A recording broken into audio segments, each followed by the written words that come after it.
नमस्कार दोस्तों, स्वागत है आपका वीके न्यूज में। खबर है एस जयशंकर को लेकर। उन्होंने कब बयान दिया था, पहले आपको बताते हैं। उन्होंने कहा था कि मेरे पिता सरकारी अधिकारी थे और वो 1979 में जनता सरकार में सचिव बने थे। 1980 में रक्षा उत्पादन सचिव थे, लेकिन जब इंदिरा गांधी दोबारा चुनी गई तब उन्होंने उन्हें हटा दिया। वो सबसे अधिक जानकार व्यक्ति थे, साथ ही वो बहुत ईमानदार भी थे। शायद यही दिक्कत थी। तो ये बयान था जो था देश के मौजूदा वक्त में विदेश मंत्री एस जयशंकर का अपने पिता को लेकर, और ये सीधा हमला था देश में उस दौर में सरकार चलाने वाली इंदिरा गांधी पर। और ये वही हमला था जिसके बाद कांग्रेस पार्टी में मौजूदा वक्त में काफी छटपटाहट देखी गई।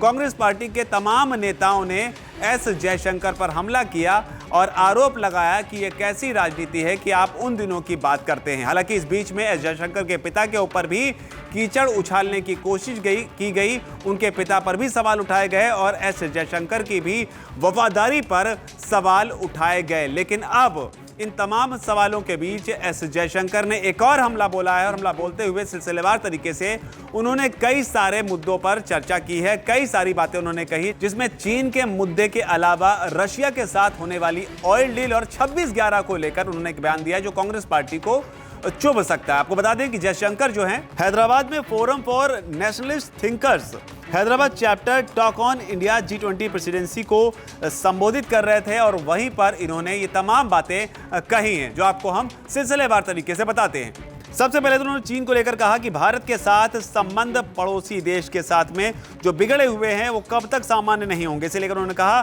कि चीन के साथ संबंध तब तक नहीं सुधरेंगे जब तक कि कोविड लॉकडाउन की शुरुआत में हुई हिंसा के मुद्दे का हल नहीं हो जाता है। तो इन्होंने यहाँ पर गलवान हिंसा का जिक्र करते हुए कहा है कि जब तक गलवान में जो हिंसा हुई थी उस बीच में जो विवाद पैदा हुए उनका हल नहीं होता, तब तक चीन के साथ संबंध नहीं सुधरेंगे। इसके अलावा उन्होंने पाकिस्तान पर भी हमला बोला। उन्होंने कहा कि एक वक्त था जब पाकिस्तान ये बहाने बनाता था कि बाहरी लोग आतंकवाद फैला रहे हैं, लेकिन इस काम के पीछे सरकार ही थी। उन्होंने कहा कि दुनिया ने इसकी तुलना की कि 26/11 के बाद भारत ने किस तरह से बर्ताव किया और उरी और बालाकोट के बाद उसका रवैया कैसा था।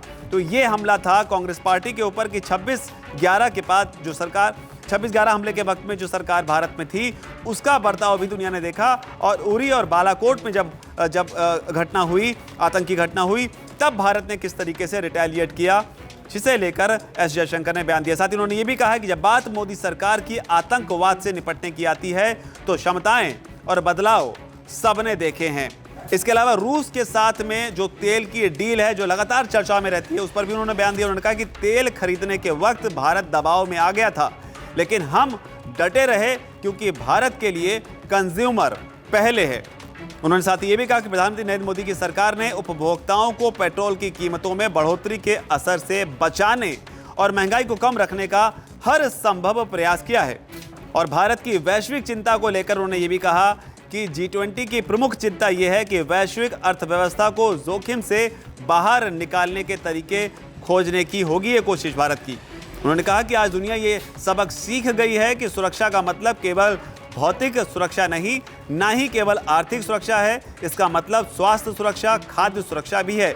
इसलिए हमें आज वैश्विक अर्थव्यवस्था को जोखिम से बचाने के तरीके खोजने होंगे। तो यहाँ पर बोलते हुए उन्होंने सिलसिलेवार तरीके से कई सारी बातें कही, क्योंकि G20 की अध्यक्षता कर रहा है इस साल भारत, तो इसको भी नज़र में रखते हुए उन्होंने ग्लोबल स्टेज पर भारत की क्या भूमिका होती है इसे लेकर भी अपना पक्ष रखा। लेकिन मोटे तौर पर 26/11 को लेकर उन्होंने कटाक्ष किया। कटाक्ष करते हुए ये कहा कि तब भारत की क्या भूमिका हुआ करती थी आतंकवाद के मामले को लेकर, लेकिन आज के वक्त में भारत जो है वो बदल गया है।